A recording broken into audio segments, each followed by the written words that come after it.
telespectadores, internautas, nessa audiência extraordinária que cresce a cada dia. E uma das perguntas que vamos fazer hoje aos maiores analistas do Brasil: 7 de setembro pode alavancar Bolsonaro e derrubar Lula, ou vice-versa também, né?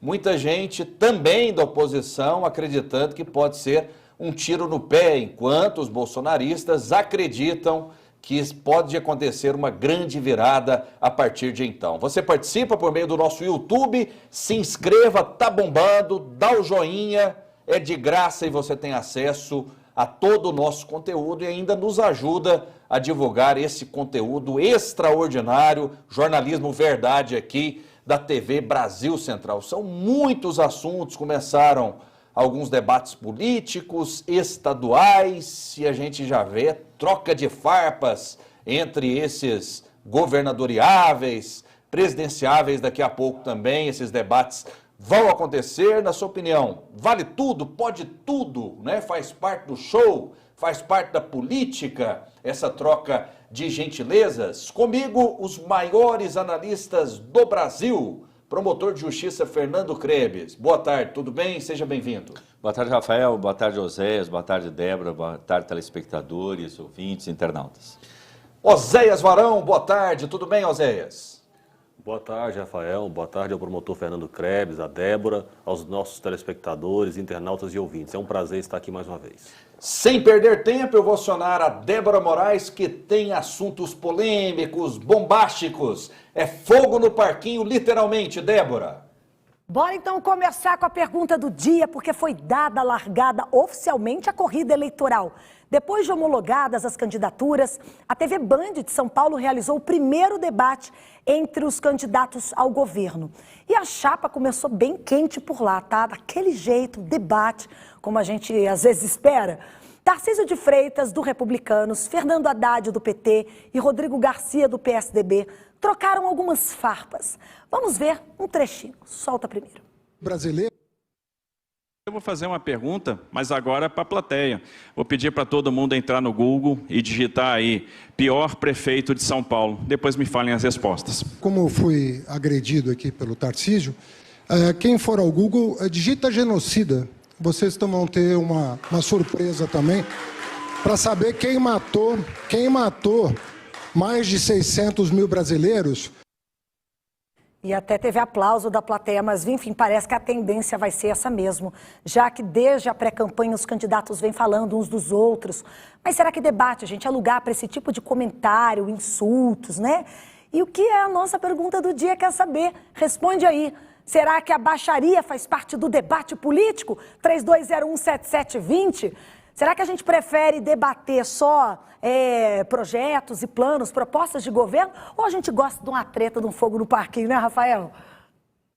Sim, uma das marcas aqui do jornalismo da Brasil Central, né, uma frase que eu criei para o TBC Debate é o seguinte: brigam as ideias e não as pessoas. Agora, no campo das ideias, promotor de justiça Fernando Krebs e Oséias Varão, você pode mergulhar num oceano. Não é verdade, Oséias? O que você achou? Não sei se você acompanhou esse primeiro debate. Você acha que a baixaria vai fazer parte, inevitavelmente, desses debates políticos? Rafael, eu sou um defensor da liberdade, sabe? E eu não quero ficar patrulhando ou controlando ou limitando a fala das pessoas. Eu acho que não é esse o papel de quem é democrata. Eu quero que o Haddad tenha o direito de falar o que ele falou, que na minha avaliação é uma fake news, é uma mentira. Né? Quero que o outro candidato também continue tendo o direito. Isso são, às vezes, estratégias de comunicação, né? Que as pessoas usam no debate. Que sejam livres para fazer isso. O que cabe a nós é comentar, é criticar, é elogiar quando a gente entender que deve. Né?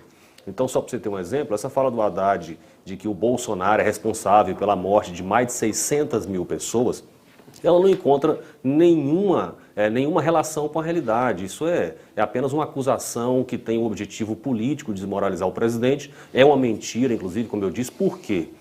Eles tentam atrelar a posição do presidente, ou a forma com a qual o presidente se conduziu durante a pandemia, como sendo ela responsável por todas as mortes. Ou seja, o vírus não teve responsabilidade nenhuma. A responsabilidade foi total do presidente Bolsonaro pela morte de mais de 600 mil pessoas. Isso é falso, obviamente, tanto que basta você comparar o seguinte: Nós temos aqui ao nosso lado um país, a Argentina, cujo presidente da Argentina tomou todas as medidas aconselhadas pela imprensa brasileira, pelo Supremo Tribunal Federal durante a pandemia. Ou não é verdade o que eu estou dizendo? Então, na Argentina, se você for olhar, a quantidade de mortes que aconteceram ali, proporcionalmente falando, é muito próxima da do Brasil, mesmo tendo eles tomado todas as medidas que a imprensa e o Supremo Tribunal Federal indicaram para que os governadores, os prefeitos, que nós fizéssemos no Brasil. Então, não é esse o ponto, né? Na verdade, houve um vírus que matou muitas pessoas. Havia ali uma divergência muito grande acerca das medidas que precisavam ser tomadas, a gente tem que entender isso, né?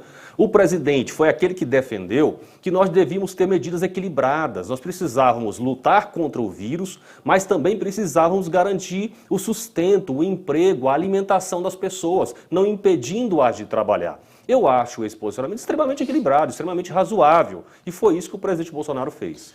Promotor de Justiça Fernando Krebs, a pergunta do dia: baixaria faz parte do debate político? Qual a sua visão, promotor? Faz parte do debate político. Claro que a gente deve evitar, né? Mas faz parte. Aí a gente vai ver também quem são os candidatos, aqueles que usam muita baixaria, os que usam menos, enfim, não é? Os que falam de ideias, de propósitos, que falam críticas e os que só atacam os outros.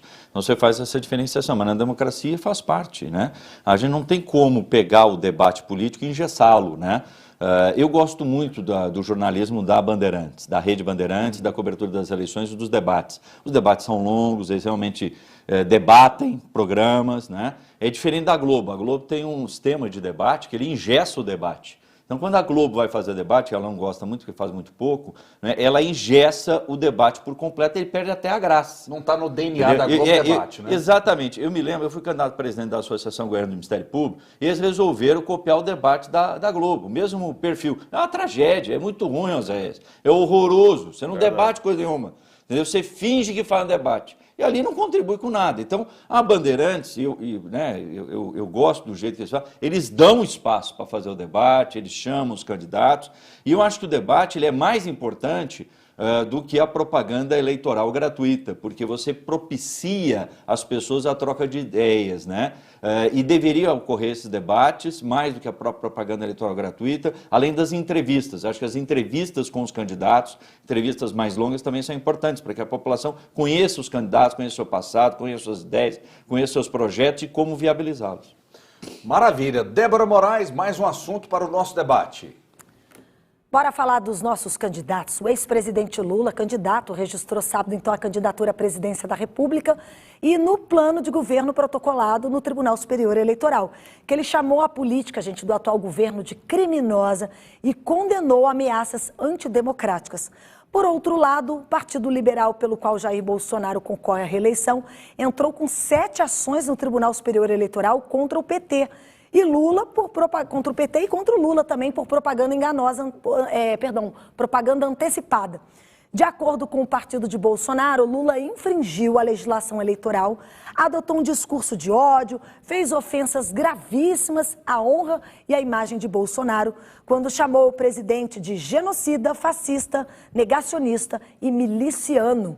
Tá aí, olha, a gente comentando sobre isso, a gente vendo imagens, Rafael. Eles continuam também trocando esses xingamentos, essas acusações.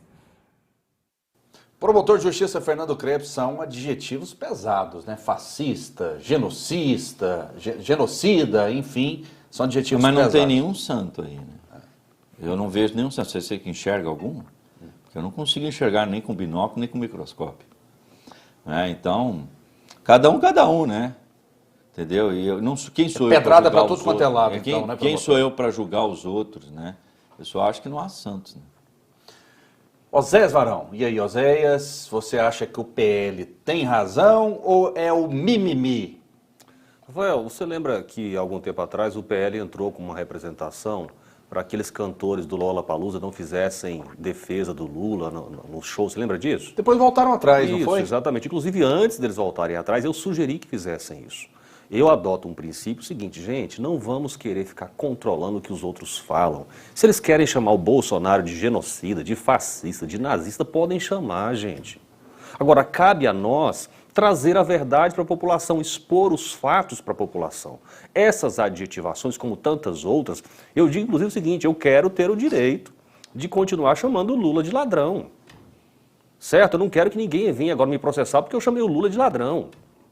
Então, vamos manter um princípio, que é o princípio da liberdade. Não tem que ter prova. Quando chama o Lula de ladrão, tem que ter prova. Quando chama o Bolsonaro de genocida, tem que ter prova ou não? Olha só, eu defendo a ideia seguinte. O homem da justiça está aqui ao seu lado. Olha só, Rafael.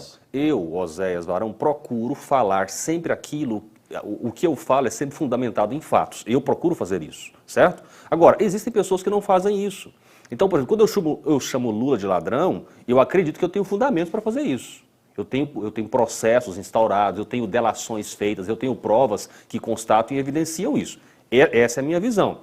Agora, quando um esquerdista chama o Lula ou o Bolsonaro, por exemplo, de fascista, de genocida, isso tudo é factoide, né? É adjetivações criadas exclusivamente para tentar desmoralizar o candidato. Isso não tem lastro na realidade, esse é o fato. Agora, o que cabe a nós diante de tudo isso é argumentar, é contrapor, é mostrar para a população que isso é mentira. Quem quiser também me contestar, dizendo que o Lula não é ladrão, fique à vontade, apresente o seu lado da história. Eu acho que é esse tipo de liberdade que nós temos que defender no Brasil, porque, inclusive, a liberdade de expressão, que é um fundamento da democracia, está sendo profundamente ameaçada no Brasil nesse momento. Se alguém entende que eu estou acusando o Lula de ladrão injustamente, me processe.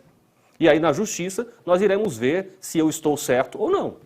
Promotor de Justiça Fernando Krebs, esse tipo de adjetivação tem que ser provada na sua visão ou não? Eu acho que não ajuda em nada, né? E ele maqueia o debate e a discussão. Ao invés de você debater ideias, projetos, fazer críticas, defender políticas, você fica rotulando as pessoas. Eu acho que o ser humano ele é multifacetário e muito rico para ser rotulado de qualquer coisa.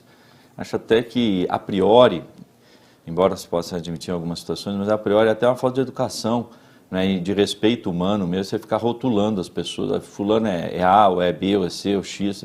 Né? O nosso debate está muito pobre, né? Porque ele polarizou demais, não é? E está restrito a isso. Né? Então é lamentável, é muito triste. Né? Então acho que, de novo elogiando a Bandeirantes, acho que a Bandeirantes tenta, não é, com o tipo de debate que ela faz, que são debates longos, né, são várias horas, né, não é aquela coisa da Globo que é 1 hora, meia hora, é tudo cronometrado, enfim, né, então você permite a discussão de ideias, as críticas, enfim, um critica o outro e tal, que faz parte do jogo, e democracia é isso aí. Né? Agora, quando a gente não tem debate, aí é muito triste, é muito ruim, né, porque a gente não sabe nem o que os candidatos vão fazer, eles não discutem em termos importantes. O que se vai fazer na economia? Né? O que se vai fazer com o salário mínimo? Né? O que se vai fazer com a política de combustíveis? Né? Isso sim é importante, isso diz respeito ao dia a dia das pessoas. Agora, quando você fica rotulando um outro, isso aí é porque você quer fugir do debate. Bolsonaro, a Débora Moraes, que não foge ao bom debate. Agora a gente vai falar sobre o patrimônio dos presidenciáveis. É isso mesmo, Débora? Tem uma música, uma marchinha de carnaval. Não sei se o Osé se lembra, promotor de justiça, Fernando Krebs, se lembra também. Ei, você aí, me dá um dinheiro aí. Vamos saber então, né, Débora, se essa for a pauta agora mesmo, a respeito do patrimônio dos presidenciáveis. Quem é mais rico, quem é mais pobre? Não tem pobre nessa história, Débora Moraes? Fala aí pra gente. Eles estão bem, estão com um dinheirinho bom, né? Gostei de lembrar da marchinha. Olha, porque o Tribunal Superior Eleitoral divulgou o patrimônio de 7 dos 12 presidenciáveis. O ex-presidente Lula, por exemplo, declarou à Justiça Eleitoral possuir bens no valor de R$ 7.400.000, quantia inferior à informada em 2018. O vice de Lula, Geraldo Alckmin, declarou 1 milhão em casa, terrenos, apartamentos e investimentos. A senadora Simone Tebet declarou um patrimônio de R$ 2.300.000. A vice dela, também senadora Mara Gabriele, declarou 12 milhões em bens.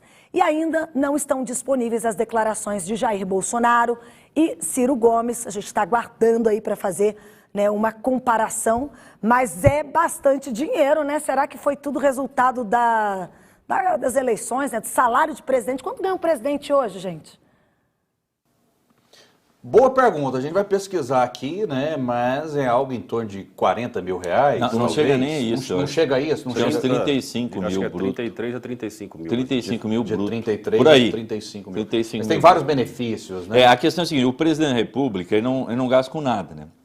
Só que esse 35 mil é bruto, não é líquido. Né? Então, muitas pessoas acham que isso é muito dinheiro, mas não é, porque você pega isso aí e corta a metade, mais ou menos.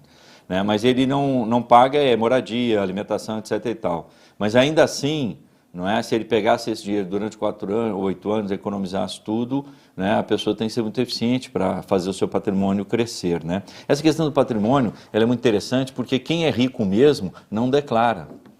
Né? E quem é rico mesmo esconde seu patrimônio em holding, no exterior, etc. e tal. Quem é bilionário, né? Dificilmente você consegue. Aí? Não sei, eu estou falando em tese. Eu acho, e a questão, e outro detalhe, Rafael, se você fosse candidato e fosse lá no Tribunal Regional Eleitoral fazer o registro, o apartamento que você tem, a sua casa, ela vai ser declarada pelo valor que você comprou, Sim. que não é o valor de hoje. Sem dúvida. Porque o nosso sistema de imposto de renda é tão burro, mas tão burro, não é que ele faz isso. Eu comprei uma casa, mas eu não posso atualizar o valor da casa, olha só que absurdo. Então, o dia que eu vender a casa, eu vou pagar sobre ela um valor de ganho de capital que é falso. Exatamente. Né? Um negócio assim, não é? E eu falo assim falo de cadeira, porque, Rafael, é a 4ª vez que eu caio na malha fina do imposto de renda. A 4ª. Agora, eu devo pensar assim, vai ver lá o carro que eu estou com ele estacionado lá fora, para ver se é um Porsche, se é um Mercedes último tipo e tal, onde é que eu como e tal, né, para ver se eu tenho que parar na malha fina. Então, quem tem que parar na malha fina, que esse cara que fica batendo com carro de alto luxo aí, que pelo menos não declara imposto de renda, eles não vão. Agora, eu que está tudo bonitinho, arrumado, entendeu? Eu não sei, sabe por que a gente para na malha fina? Se você tem um gasto grande com saúde, pede ali, a minha restrição de imposto de saúde é de R$15 mil. Então, se ela for superior a 10 mil, não interessa eu parar na malha fina. A Receita Federal é uma piada no Brasil, né? Porque ela, infelizmente, não combate o sonegador, ela só concorre, em termos de incompetência, com a Secretaria Municipal de Finanças de Goiânia, que é muito ruim, porque essa não enxerga sonegação fiscal. Né? Então, quando se vai fazer essa declaração de bem, já não pode ter devida respeito a essa questão. Mentir, né?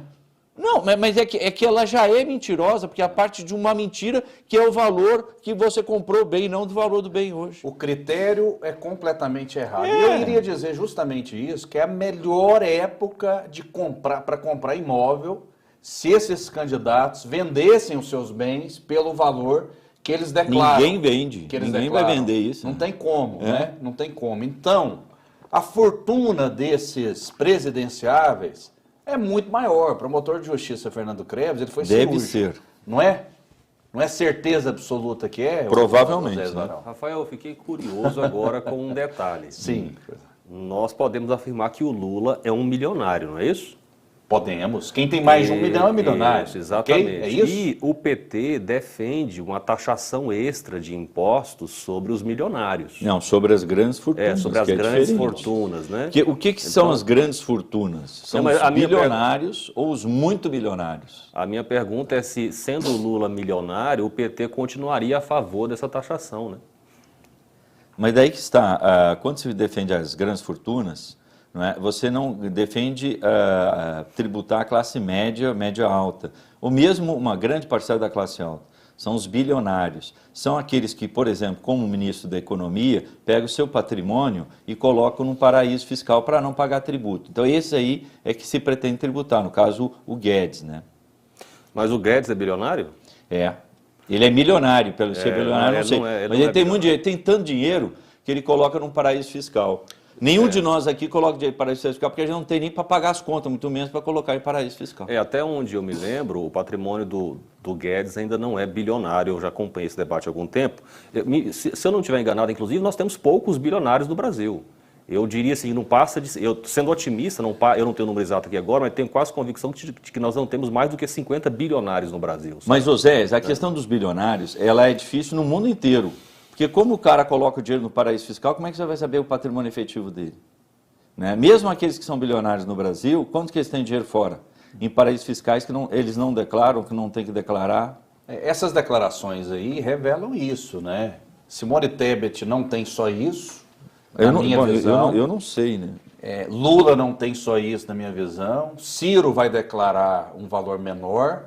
Até agora o Dávila, né, teve a maior declaração. É o mais rico entre os presidenciáveis do Partido Novo. E o Marçal, que esteve conosco aqui, é o segundo, né? O Marçal declarou algo... Ele ainda é candidato ou já caçaram ele? Então, existe essa dúvida, mas se a ata tiver validade, né, independente se o presidente mudou, ele ainda continua como candidato à presidência da República. É Ele declarou cerca de interessantíssimo o nosso 17 tema milhões. partidário, né? Quer dizer, está nas verbas da eleição, o partido não sabe nem quem é o candidato e se é candidato ou se não é candidato. Eu acho até que poderia ter candidatura avulsa também, né? Eu quem defendo, quem eu defendo. vota no partido hoje, você vota na pessoa ou não. Alguém se importa com o partido do Lula? Talvez até um pouco, né? Porque o PT tem uma tradição e a gente tem que falar a verdade. Mas alguém se importa em qual partido está o Bolsonaro, por exemplo, às vezes? Na verdade, Rafael, é cultural no Brasil, né? A votação, o povo brasileiro, culturalmente, escolhe os candidatos olhando a pessoa e não o partido. E esse sistema partidário brasileiro ele foi copiado de outros países. Eu, inclusive, faço sérias críticas a ele. Né? É um sistema que não representa, de fato, a lógica da política brasileira. É um trambolho, na verdade. Sabe? Quem vive a política e sabe, nós que vivemos a política ficamos o tempo inteiro tentando ajustar o sistema partidário à realidade e não conseguimos fazer isso. Né? Eu Então, concordo que a gente tem que mudar esse sistema partidário, porque ele não é ruim. Oséias, ele é péssimo, Exatamente. ele é horroroso. Exatamente. Uma campanha em 45 dias, Rafael, olha, só o super-homem dá conta de fazer campanha em 45 dias. Eu tenho até dó dos candidatos, Não, porque, promotor. pelo amor de Deus. Mas aí o que acontece é o seguinte, as pessoas não fazem campanha com 45 dias. A gente tem faz a antes. pré-campanha. Não, o problema é esse, é que a gente fica fingindo que não faz. Exatamente. Exato. Né? Tá todo mundo em campanha, aí a regra... E a regra- Justiça Eleitoral não consegue fiscalizar de jeito E nenhum. aí é a impossível, regra é o seguinte, você pode fazer tudo, menos pedir voto. Pois é, Aí- é ridículo. Apoio Isso. você pode Mas pedir, e a campanha mesmo, Oséias, a campanha você também não pode fazer um monte de coisa. Na campanha mesmo, você vai ver a reserva da campanha. O cara não pode fazer um monte de coisa, ele tem que correr danado, fazer uma coisa errada, dá problema depois. Então, é um negócio que não tem lógica. A quantidade de partidos no Brasil, ela é um absurdo, e cada partido pode lançar, digamos, nós temos 17 vagas de deputado federal, então cada um dos 33 partidos, se não me engano, se existirem em Goiás, eles podem lançar 17 candidatos a deputado federal. Então, você vai um número de candidatos absurdo, né? Mais 41 estaduais, também um número absurdo. Quando tem eleição para vereador, é 35 Goiânia, multiplica por... Quer dizer, quem é que vai fiscalizar mais de 600 candidatos a vereador em Goiânia? É impossível. E boa Você é a parte média. desses candidatos, promotor, eles são colocados apenas como fantoches ali para preencher espaço. Boa parte, viu, Rafael? E agora está valendo a pena demais se candidatar, principalmente, né? Estar na deputado federal. Sim, estar Vou na- explicar por quê. Sim, estar na cúpula desses partidos, porque Sim. o fundão eleitoral, 5 bilhões. É uma fortuna, assim, inimaginável. Então, todo mundo, né, a classe política hoje nadando de braçada. Só a União Brasil tem 779 milhões de Pois reais. é, muito dinheiro. O PT E tem- tem 499 milhões de reais. Isso que você falou, só um minutinho, eu queria chamar a atenção uma questão. Daí você tem os tetos para as candidaturas. Então, o teto para deputado estadual é 1,2 milhões de reais. Para deputado federal, ele era de 2,5 na última eleição, agora é 3,1 milhão de reais. O de senador, que a eleição teoricamente é mais difícil, porque é uma vaga só, é 4,4. Então, é mais negócio você ser candidato a deputado federal do que ser candidato a senador. E tem mais um detalhe, como os partidos eles vão ter fundo, mais ou menos fundo partidário, fundo de campanha, em razão do número de deputados federais, vocês já perceberam a quantidade de gente que é candidato a deputado federal? Inclusive, muitos que teriam uma eleição tranquila para estadual são candidatos a federal. Porque é um grande negócio hoje ser candidato a deputado federal. Exatamente. E tem uma outra situação mais grave ainda, que eu vivenciei, inclusive acompanhei de perto na eleição municipal de Goiânia. É que embora haja o teto, Rafael, mas não há regras acerca de como esse recurso deve ser distribuído entre os candidatos. Então, o presidente do partido, por exemplo, no meu partido isso aconteceu, ele Ele pode que pegar estabelece todo o essa distribuição, recurso e dar para um único candidato. É. Aconteceu no meu partido isso. Né? Lá nós tínhamos lá mais de 30, se eu não me engano, mais de 30... Depende da direção do partido. Isso, exatamente. isso? Nós tínhamos mais de 30, se eu não me engano, candidatos, mais de 20 com certeza, e um candidato só levou quase 100% do fundo Mas me eleitoral do corrija se eu partido. estiver errado, por favor, me corrija. Mas me parece que o presidente nacional do partido ele pode estabelecer essa distribuição, qual estado que ele vai entregar mais dinheiro e qual que vai entregar menos. é livre. Então, ainda que exista Exatamente. o teto, por exemplo, para senador de 4,4 milhões, ele pode entender, o presidente nacional não é o estadual, é o nacional. que em Goiás o candidato do partido não vai ter 4,4 milhões. Isso, Esses exatamente. presidentes têm superpoderes, então. Exatamente. O que é algo absurdamente São antidemocrático. quase donos dos partidos. São Não, donos. São donos. Favorece a corrupção. O fato Não, é... o Roberto Jefferson foi presidente do PTB mesmo preso, no escândalo mensalão. Ele é candidato, Hoje é candidato a inclusive. presidente da República com tornozeleira, né? Ele tá com Exatamente. tornozeleira. E a legislação eleitoral é tão maluca, né? Que a gente não sabe se a gente tem que falar que é candidato ou pré-candidato. Não, agora já pode falar que é candidato. Porque já fez as convenções e terminou o período, né? Exatamente. Então, eu tenho dito o seguinte, um dos grandes desafios que nós temos para melhorar a democracia brasileira é melhorar esse sistema partidário, né? Então, as pessoas estão aí sendo controladas por caciques partidários. Hoje a política brasileira é controlada. Só para você ter uma ideia, Rafael, isso é um dos grandes erros da reforma do Código Civil, lá no início ainda, 2002, 2003, 2004, mais ou menos, eu me lembro bem que discutiu esse assunto, aprovou, e aprovaram um dispositivo do Código Civil que proíbe qualquer ingerência do poder público na administração dos partidos. Então, o partido é livre para se estruturar da forma que quiser. Por exemplo, se ele não quiser usar nenhum procedimento democrático para a eleição dos seus líderes, ele pode fazer isso. Eu acho que, considerando a importância dos partidos, os partidos para eleger os seus líderes e fazer uma boa administração, eles tinham que seguir princípios democráticos. E isso não acontece, tanto que os presidentes, contas, isso, né? os presidentes de partido hoje, eles estão aí se perpetuando no poder. Tem presidente de partido há 20 anos no comando do partido e nada pode ser feito em relação a Nós isso. temos o caso do Emael. O Emael não está vinculado a nenhum escândalo de corrupção, pelo menos que eu tenho ciência. Sim. Mas o Emael, ele é dono do Partido Democrata Cristão Isso. desde 1989, quando ele foi candidato a presidente. Todo ano, ele é candidato de novo. Sim. assim. Para Não ele existe, é o máximo ser candidato a presidente da República, né? É impressionante. Não tem nada contra a pessoa dele, até acho que é um cara simpático. Você vê, ele é sempre o candidato do partido, é só ele. Se a gente tiver a oportunidade de entrevistá-lo, e eu vou pedir para a produção convidar... Ele é muito simpático. Sim, todos os candidatos à presidência da República, mas uma das perguntas que eu faria é o seguinte, aí não existem outros quadros no seu partido? Seria uma pergunta que eu faria para ele, já antecipando aqui. Débora Moraes, vamos lá com mais assuntos. Vamos falar do 7 de setembro, que está virando uma novela, cada hora tem um capítulo, porque dessa vez a ministra Carmen Lúcia, do STF, deu um prazo de 5 dias para que o presidente explique o motivo da mudança do local do desfile de 7 de setembro e das comemorações do bicentenário da independência. O evento está marcado para o centro do Rio de Janeiro, né? Na verdade, ele estava para o centro do Rio, mas Bolsonaro anunciou que esse ano ele vai mudar, vai ser realizado pela primeira vez em Copacabana, na orla da praia. Vamos ver a primeira fala de Bolsonaro falando da mudança. Hoje temos um presidente que tem orgulho de dizer que acredita em Deus, que respeita os seus militares, os seus policiais, que defende a família e o que é muito importante, deve lealdade ao seu povo. Indo para o encerramento, temos algo tão ou mais importante que a própria vida, é a nossa liberdade. E a grande demonstração disso, eu peço a vocês que seja explicitada no próximo dia 7 de setembro. Estarei 10 da manhã em Brasília, no grande desfile militar, e às 16 horas em Copacabana, no Rio de Janeiro.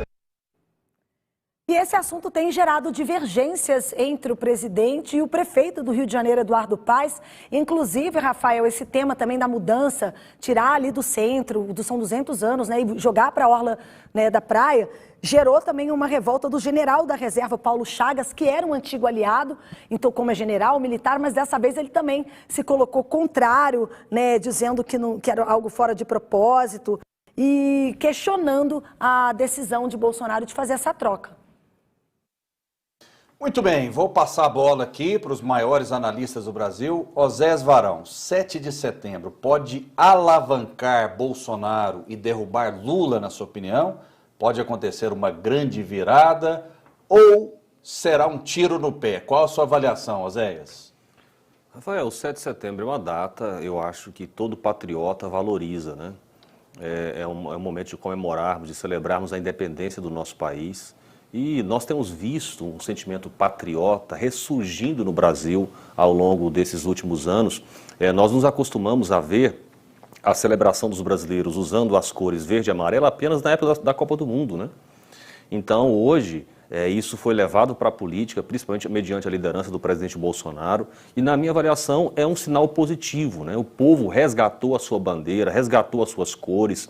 Se você for observar, as manifestações da esquerda só tinha vermelho. Por alguma razão que a gente não consegue entender, eles não gostam de usar a bandeira nacional, não gostam de usar as cores verde e amarela, e os brasileiros patriotas foram para as ruas assim vestidos. Eu acho que essa questão do 7 de setembro é um momento, como tantos outros, já fizemos tantas outras manifestações, né, durante os últimos anos, e o 7 de setembro é mais um momento que nós temos para manifestar o que nós estamos pensando, o que nós estamos sentindo, manifestar a nossa indignação em relação a algumas coisas que têm acontecido no Brasil, né, e no nosso caso especificamente, como apoiamos o presidente Bolsonaro, manifestamos também o nosso apoio a ele, e eu quero dizer, inclusive, que a esquerda também é livre, deve ser livre para convocar as suas manifestações, né? Levar o povo às ruas. Nós temos visto uma dificuldade muito grande da esquerda de levar o povo às ruas nesses últimos anos, mas eles continuam sendo livres para fazer isso. Promotor de Justiça Fernando Krebs, na sua opinião, politicamente, o que pode significar esse 7 de setembro? Favorece Bolsonaro ou favorece Lula, promotor? Eu acho que não favorece ninguém, porque o 7 de setembro é dos brasileiros. Não é nem dos bolsonaristas, nem dos lulistas. E eu sou contra essa apropriação de símbolos nacionais por qualquer grupo político, porque ela é muito mesquinha. O 7 de setembro é dos brasileiros, dos que nasceram e amam essa pátria. Não é? E eu acho que os políticos deviam se afastar do 7 de setembro. Não é? E se reduzir a sua real significância, que é muito menor do que eles imaginam. Não é? E não deviam se meter com o 7 de setembro. O 7 de setembro se comemora o bicentenário da independência do Brasil. É um momento de comemoração e também de reflexão do país que nós temos e do país que nós queremos. E nós não temos que politizar isso. A data de 7 de setembro é de todos os brasileiros, ela não é de meia dúzia, ou de uma dúzia, ou de um terço. Não é? A gente está politizando demais as coisas, né? E está exagerado isso. Isso é tóxico, no meu entendimento, né? Acho interessante, promotor, reclamar da politização das coisas. Durante um bom tempo, eu ouvi uma reclamação, inclusive na academia, né, de que o povo brasileiro não era politizado, de que o povo brasileiro não participava diariamente da política. E quando nós estamos vendo isso acontecer, ao invés de ser encarado como uma boa notícia, às vezes se encara como uma notícia ruim.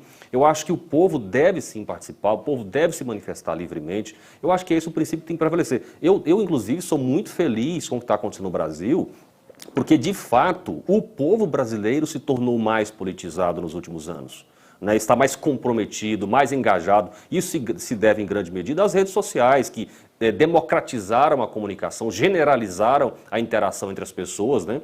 Então, hoje as pessoas conseguem assim, se posicionar, se manifestar livremente, independente, às vezes, das opiniões que são dadas através dos veículos de comunicação, dos grandes veículos de comunicação. As pessoas são livres nas redes sociais para se manifestar, até se prove o contrário, até o Supremo Tribunal Federal não tomar alguma medida, né? Então, eu acho que essa politização, o engajamento, o envolvimento da população na política, na minha visão, é algo positivo. É claro que todo sistema que envolve o ser humano, ele vem acompanhado de desafios. Então, nós temos mais pessoas engajadas na política? Temos. Então, temos mais problemas e mais desafios a enfrentar do ponto de vista de interação dessas pessoas? Temos. Mas é algo digno, é algo nobre, esse engajamento, essa politização que tem acontecido no Brasil nos últimos anos. Bolsonaro se aproveitou disso, na visão de você? Só um minutinho. Eu acho que isso tudo tem limites, né? Uma coisa é politização, outra coisa é a partidarização, né? Talvez o termo tenha sido inadequado. Não é? Então, então vamos partidarizar o Flamengo, o Corinthians, o Grêmio, Internacional. Não. Futebol é futebol, entendeu? Certas coisas têm a sua... vamos partidarizar o Carnaval agora também, vamos partidarizar a festa junina. Eu acho que tem limites nas coisas, né? Eu acho que tem limite. Uma coisa é politizar a população, outra coisa é partidarizar os eventos, que são de todos. Não são de alguns, não é? Alguns criticam, não, que é eu contra eles, o bem contra o mal, não sei o quê, mas existe essa intenção de partidarizar eventos. Isso eu acho nefasto. Promotor, mas me diga uma coisa, o senhor acha que tem alguém da esquerda impedido de participar do 7 de setembro no Brasil? Mas não foi isso que eu coloquei. O que eu falei é o seguinte, que nenhum segmento político, seja ele qual for, deve partidarizar determinados eventos. Por exemplo, eu vou dar um exemplo. Não é? Um governador, quando ele cria um programa público, não é? Por exemplo, asfaltar em parceria com os municípios as ruas da cidade, muitas vezes o município não tem dinheiro para fazer isso. Não é?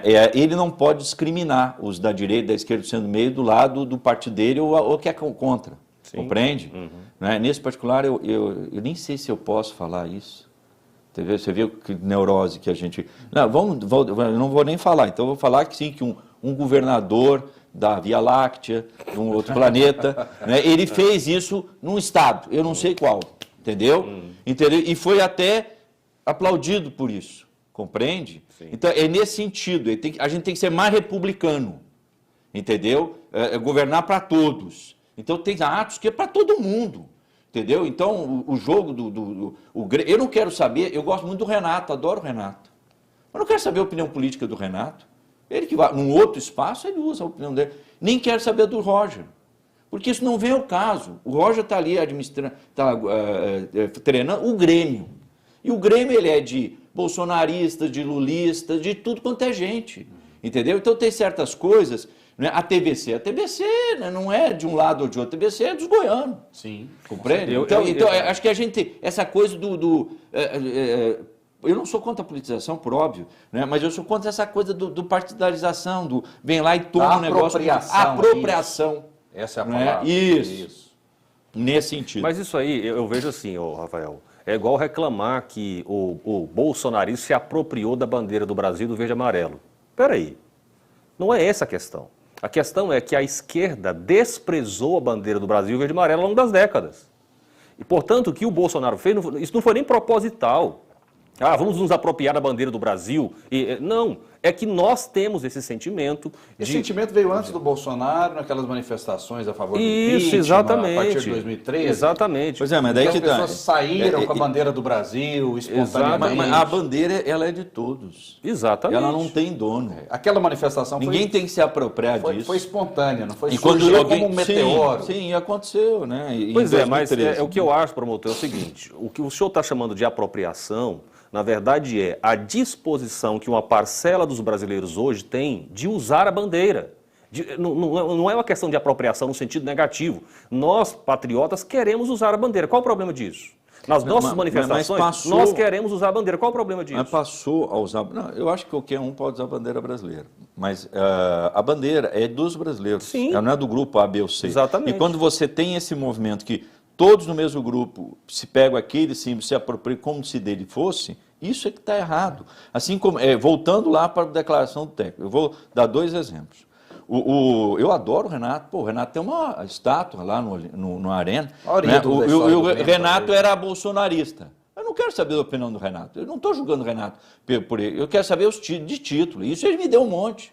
Não me interessa o que ele pensa. Eu interesso ele como jogador e como treinador. E o Roger? Daí o Roger reclamou do Bolsonaro. Então ele é lulista. Também não me interessa a opinião do Roger. Eu quero saber, Roger, está ganhando o jogo aí? Entendeu? Né? Eu gosto dos dois. Eu gosto tanto de um quanto do outro. Eu acho o Roger um baita cara, um excelente cidadão. Até porque nas nossas famílias, por exemplo... Mas ele tem que jogar futebol. O negócio dele é bola. Ele tem que dar resultado de bola. Nas nossas famílias, no nosso grupo de amigos, por exemplo... É possível a gente gostar de pessoas que defendem que pensa, Bolsonaro, defendem o Lula, defendem o Ciro. Sabe o que a gente fez? Isso não deve afetar as relações humanas. Exatamente. Sabe o que aconteceu no grupo da minha família? Eu tenho 2 grupos de família. 3, aliás. Num grupo de família, a gente proibiu de falar sobre política. Proibiu, porque estava acontecendo um pau lá dentro que não tinha condição. Entendeu? E eu fui o primeiro... Eu era dos que falavam, eu parei de falar, mas também deu um detalhe. Minha tia falou, minha mãe falou, não, vocês não vão falar só porque são mais velhos. É para todo mundo, é uma manda caducando. Ninguém vai falar. Ponto, acabou. Entendeu? Porque a sua opinião você vai expressar em outro lugar, num lugar apropriado. E aqui é grupo de família, não é? Não vai convencer as pessoas. Eu acho que tem que prevalecer. Entendeu? E tem um grupo de família que eu me retirei. Eu mesmo me retirei. porque o trem tomou uma dimensão até que eu não gostei, eu me retirei. Perfeito. Eu acho que tem que prevalecer o respeito. Eu, inclusive, tenho amigos muito próximos que apoiam o Lula, que votam no Lula. E a gente tem um relacionamento harmonioso, tranquilo. Eu acho que é esse o princípio que tem que prevalecer. Sem dúvida alguma. Débora Moraes, mais assuntos, mais notícias, Débora. Vamos falar de salário mínimo, porque em Teresina, capital do Piauí, durante um evento com apoiadores e candidatos do PT, o ex-presidente e candidato Lula falou que pretende aumentar o salário mínimo todos os anos. Vamos ouvir. Eu estou preparado para recuperar esse país. Eles têm que saber que nós vamos garantir a refeição, o emprego, o aumento do salário mínimo, que vai ter que aumentar todo ano. Nós vamos continuar fazendo universidade, nós vamos continuar fazendo escolas técnicas, nós vamos continuar aprimorando a qualidade profissional do povo trabalhador para que esse país volte a ser respeitado no mundo inteiro. Um país que hoje não merece o respeito de ninguém, porque ninguém quer vir aqui e ninguém quer recebê-lo. Será que é uma fala populista, falar do salário mínimo? A gente viu que também teve o Pablo Marçal, que falou na convenção também de manter, né, os benefícios sociais. Agora está nessa onda deles garantirem também qual vai ser a assistência social para o povo.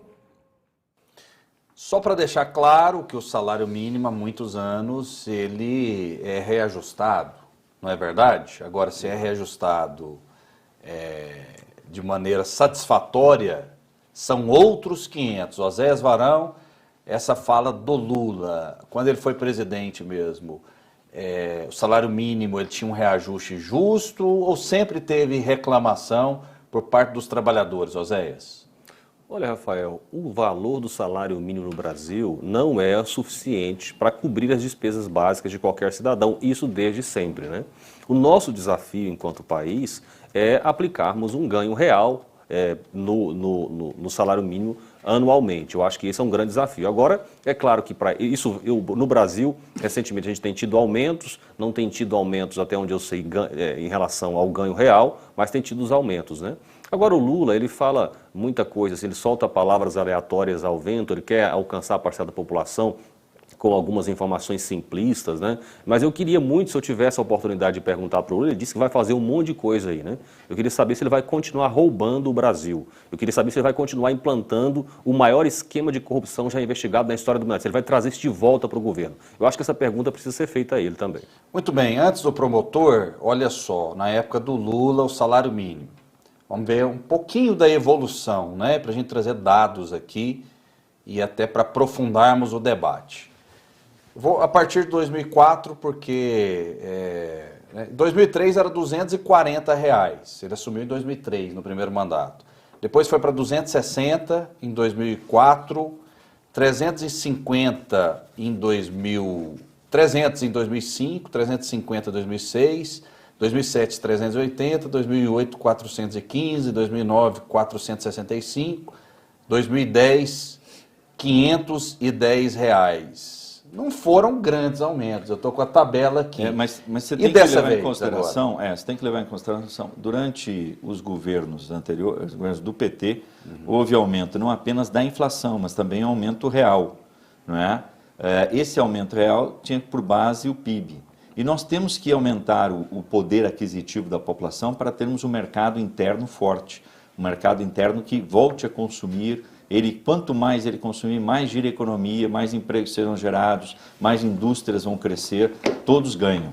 Nós estamos hoje com um modelo onde a gente exporta os nossos principais bens sem industrializá-los, como a soja, o milho, vende tudo para a China, não é? A carne, etc.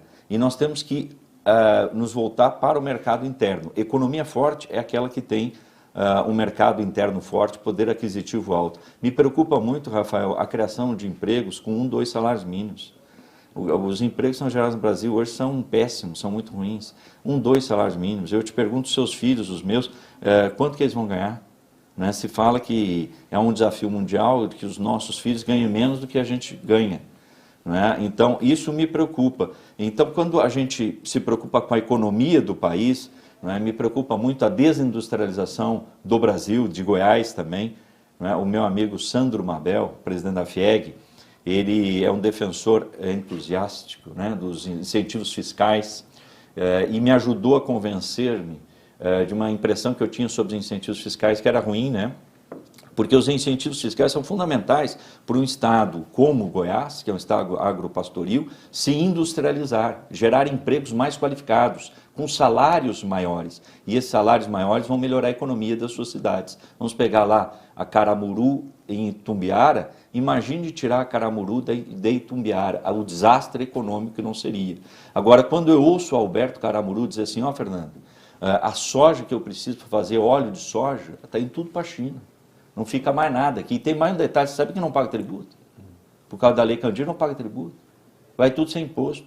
Entendeu? Então nós precisamos nos preocupar com o mercado interno, com a geração de emprego, de renda, né, e com a melhoria do poder aquisitivo da nossa população.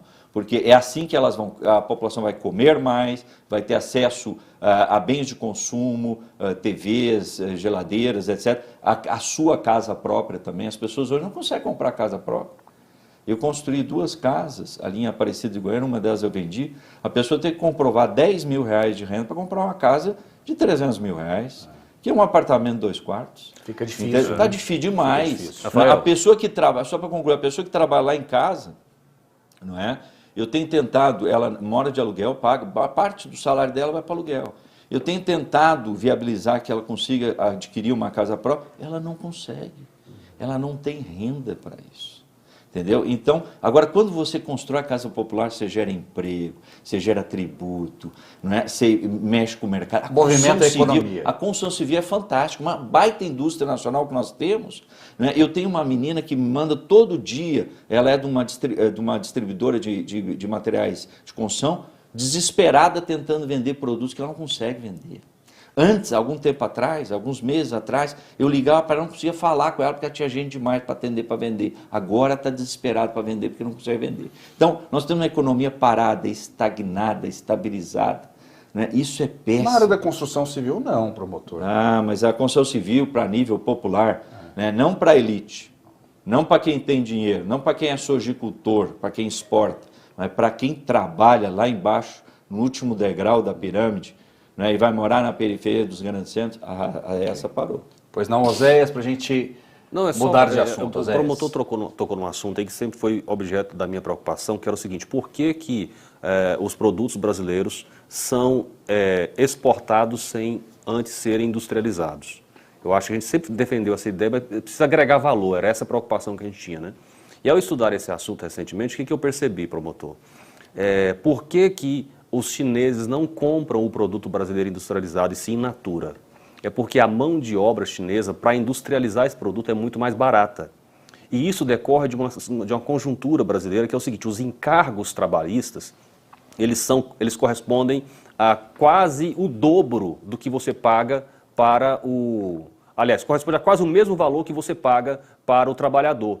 Então, quando o chinês vem comprar, se nós fôssemos industrializar o produto aqui, nós não conseguiríamos vender para a China, por causa do custo de produção. Então, na minha avaliação, é um dos grandes desafios que nós temos se nós queremos realmente desenvolver o Brasil. É entender a natureza desse problema e ver o que a gente pode fazer para resolver isso. Eu realmente não tenho solução para isso, não sei ainda como isso será resolvido, mas é um diagnóstico claro que nós temos. Não adianta querer vencer o mercado chinês, considerando que a China ela não tem o mesmo custo de produção. Aliás, o custo de produção na China é muito mais baixo do que no Brasil. Todo mundo perde para a China, né? Não tem jeito. Exatamente. Inclusive, os Estados Unidos têm sofrido muito com isso, né? Boa parte dos produtos hoje comercializados nos Estados Unidos são produzidos da China justamente por isso também. Por conta da mão de obra. Não, mas por isso que tem a alíquota de importação. Você mexe na alíquota de importação para blindar o seu mercado. Na verdade, todas as grandes economias são economias que se protegem. A economia brasileira não se protege, o resultado é esse, a desindustrialização. E a desindustrialização, justiça seja feita, não se deu nesse governo, ela já vem há mais tempo. E ela é muito preocupante, porque ela limita o nosso futuro. Débora Moraes, mais assuntos para o nosso debate. Débora. Rafael, aproveitando que o promotor Krebs está aí na bancada também, junto com o Zés, mas que ele esteve aqui no JBC1 no primeiro bloco falando de sistema carcerário, a gente vai falar agora de uma aprovação de um projeto na Câmara dos Deputados sobre a saidinha temporária dos presos, para acabar com essas saídas. A nossa correspondente em Brasília, Juliana Martins, esteve lá no Congresso na sexta-feira, hoje também. São 2 dias que não tem movimentação, não acontecem sessões, mas foi repercutir esse tema lá em Brasília. A gente confere agora. Olá, Débora. Olá, Rafael. Olá, os debatedores. Eu estou aqui no Salão Verde, aqui ao fundo, o quadro de Portinari, que fica aqui nessa área que fica fora do plenário da Câmara dos Deputados, onde foi votado e aprovado na semana passada aquele projeto que acaba com os saidões ou as saidinhas dos presídios. A gente saiu aqui do lado de fora, na Praça dos Três Poderes, para ouvir o que as pessoas acham sobre esse projeto. É importante destacar que os deputados de Goiás, 11 votaram favoravelmente a este projeto, 2 votaram contrários, foram Flávia Moraes, do PDT, e Rubens Ottoni, do PT. Mas para que ele passe a valer de fato, ele precisa ser aprovado pelos senadores do outro lado de lá e ainda precisa da canetada, né, da sanção do presidente Jair Bolsonaro. Mas a gente foi aqui na Praça dos Três Poderes para saber o que a população acha sobre este assunto e, claro, a gente trouxe os 2 lados. Vamos ver agora a avaliação das pessoas sobre este projeto. Eu sou favorável, entendeu? Ao meu entender, geralmente as pessoas que estão lá devem cumprir uma certa pena por alguma coisa que eles fizeram. Acho que é favorável que eles fiquem lá e realmente cumpram a sua pena. Você privar a pessoa que já está privada da liberdade, ainda mais de ter uma saída, de estar em contato com a sociedade, a pessoa que está ali 24/7 presa, sem ver nada, em datas específicas, de ver a família, de ver o sol, eu acho meio injusto. Peço até desculpas pelo áudio, a gente estava ali com o microfone ambiente, né, do celular, mas agora, Rafael, essa temática da saidinha dos presos tem o seguinte: o relator defende que essas saidinhas causam um sentimento de impunidade. Já os direitos humanos acham que esse texto se baseia em sensacionalismo, em falácias. Eu acho que é um grande debate hoje, inclusive com o Krebs, que veio aqui falar do sistema carcerário. Vamos começar então com o promotor de justiça Fernando Krebs. A favor ou contra essas saidinhas dos presos? Eu sou contra as saidinhas, assim como eu entendo que existe uma ideia equivocada de que o Brasil encarcera gente demais. A grande verdade, e aí falta para quem faz essa crítica a devida informação, é que hoje em Goiás, não apenas em Goiás, mas em todo o Brasil, só está preso quem tem condenação acima de 8 anos em regime fechado. Porque todo mundo do regime semiaberto e do regime aberto estão em liberdade com tornozeleira. Então não há mais, a superlotação dos presídios melhorou demais. Ela ainda não se resolveu, mas melhorou muito. Nós aqui no sistema em Goiás, nós temos superlotação grave na CPP, mas já tem um projeto para a construção de 800 novas unidades, né, celas, enfim, vagas, né, no final do ano, que resolve o problema da superlotação. E nós temos um outro problema. Se o cidadão é condenado no homicídio privilegiado, com pena inferior a 8 anos, ele não fica nem preso. E ele matou uma pessoa, ainda que seja com homicídio privilegiado. Então nós temos que reestruturar e repensar o nosso sistema semiaberto para o cidadão pagar alguma coisa. Entendeu? Eu sempre fui, né, um promotor linha dura. Agora reconheço que o preso tem que cumprir a pena com dignidade, não em masmorra medieval. Felizmente, a POG não é mais uma masmorra medieval, muita coisa tem sido feita para melhorar a situação carcerária, embora, por outro lado, também se tornou muito duro hoje o cárcere em Goiás, com muita disciplina e com muita ordem. O preso fica lá 22 horas na cela, só tem 2 horas de banho de sol, né? E ele hoje cumpre efetivamente a sua pena, porque não entra celular, não entra droga, não entra arma, não entra mais nada. Isso gera revolta, inclusive. Isso gera revolta contra essas mudanças. E o que a gente tem que fazer? A gente tem que oportunizar as vagas de trabalho para quem quiser trabalhar. Eu acho que o sistema prisional no Brasil tem solução. Achava que não tinha alguns anos atrás. Hoje eu estou convencido que tem. E a solução não é a privatização, a solução é o Estado administrá-lo com seriedade e a gente investir na ressocialização através do trabalho. Oportunizar aqueles que querem trabalhar e que podem trabalhar, cerca de 80% até 90% da população carcerária, a oportunidade de trabalho interno. Né, para que ele tenha mais dignidade, mas que ele contribua, inclusive, não só com a família dele, mas também indenizando a vítima e o próprio Estado. O Estado tem que ser eficiente, né? Sim, porque a questão é a seguinte, o problema não é ser público ou privado, o problema é saber se você tem uma empresa, Rafael, se a sua empresa é honesta, é séria e é eficiente. entendeu? Porque tem muita empresa privada que não é nenhuma dessas coisas. E tem serviços públicos que são honestos, são eficientes. Se o serviço público tem recurso material humano suficiente para desempenhar suas funções e bem gerido, ele vai produzir resultado. Do contrário, não. E aí, Oséias, qual a sua opinião? Câmara que aprova projeto que acaba com essas saídas temporárias. O Congresso acerta, na sua visão? Sim, Rafael, e eu acho que nós temos que chamar a atenção para um fato, né? Você, goiano, que é indignado com essa passação de pano na cabeça de bandido, essa proteção exagerada, né, dos bandidos no Brasil, saiba que existe uma ideologia, existe um partido que promove isso no Brasil. E em Goiás, nós tivemos 2 representantes que votaram para que esses bandidos continuassem saindo da cadeia. É preciso dizer isso, porque nós estamos numa época de eleição e os nomes precisam ser ditos, tem que ser divulgado, é notícia, né? Então nós temos a deputada Flávia Moraes, do PDT, e o deputado Rubens Ottoni, do PT, que votaram pela manutenção dessas saidinhas. E você que já foi vítima de bandidos que estavam nessas saidinhas, tem tudo agora, tem todas as ferramentas, né, para elaborar o seu voto, tendo consciência dessa informação. Muito bem, e amanhã foi até um pedido do Oséias para a gente colocar em pauta, a gente coloca as sugestões do Oséias, do Fernando Krebs, a gente vai falar de uma cartilha. Foi uma denúncia da ministra Damares, né, que diz que tinha uma cartilha na época do governo Lula, na época do governo do PT, que ensinava, dava instruções para as pessoas utilizarem drogas, usarem drogas de uma maneira correta, né? É bem interessante, bem polêmico o que disse a ministra Damares. Essa pauta ideológica, ela vem com tudo. Não é isso, promotor? Um minutinho para a gente encerrar. Eu não conheço desse assunto, eu não falo sobre o que eu não conheço. Né? Perfeito. Porque se eu vou falar sobre o que eu não conheço, eu vou dar bom dia para cavalo. Né? Então, né, eu prefiro não opinar sobre o que eu não conheço. Tá certo. Ok, Oséias Varão está por dentro desse assunto. Amanhã a gente vai aprofundar, a gente vai mostrar a fala, né? Eu entendo o promotor de justiça Fernando Krebs, que não tem elementos ainda para falar sobre isso. Deixa eu falar uma coisa importante. Eu tô impressionado com a quantidade de cabelo branco que eu tenho. Olha só lá, que é isso, Rafael? A câmera é muito boa. Ô, Rafael, o que é isso? Você tem que mudar essa câmera. Olha só a quantidade de cabelo branco lá. É muito boa. Rafael, você que tá me dando esse cabelo branco tudo, é minha mulher. Mas tem uma solução, Pinta, né? Só pintar. Eu não tenho coragem, não. Eu mesmo não tenho vergonha, eu não tenho muito assim, eu tenho mais do lado, eu uso um tonalizante, não tem problema nenhum a gente falar. Você pinta o cabelo, Zé? Não. Quem pinta é a mulher dele, para ele, não pinta não.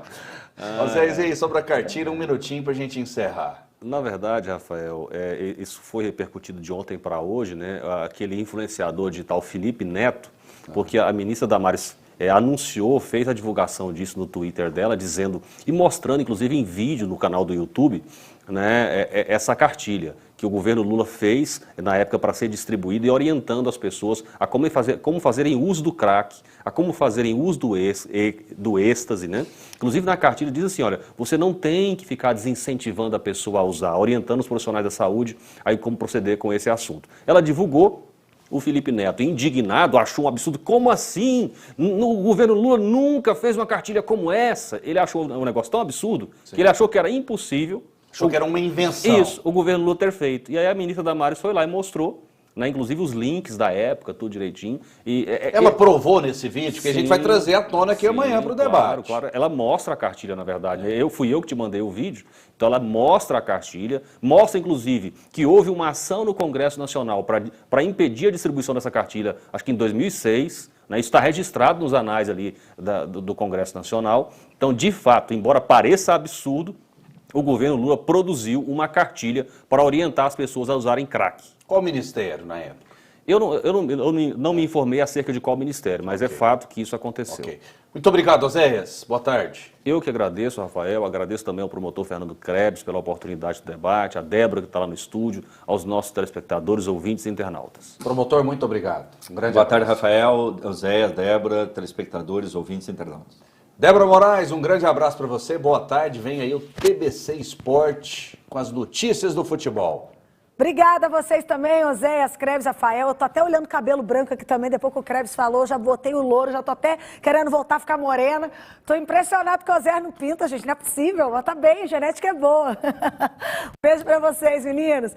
E a você que nos acompanhou, muito obrigada pela audiência, pelo carinho no YouTube, na rádio, aliás, quem nos ouve pela RBC FM, fique com a programação musical. Obrigada pelo carinho. E você que segue no YouTube, na telinha da TBC e também na RBC AM, vem comigo porque vai começar o TBC Esporte com Daniel de Paulo. Obrigada a toda a nossa equipe que sempre contribui para fazer esse jornal, sempre com muita informação.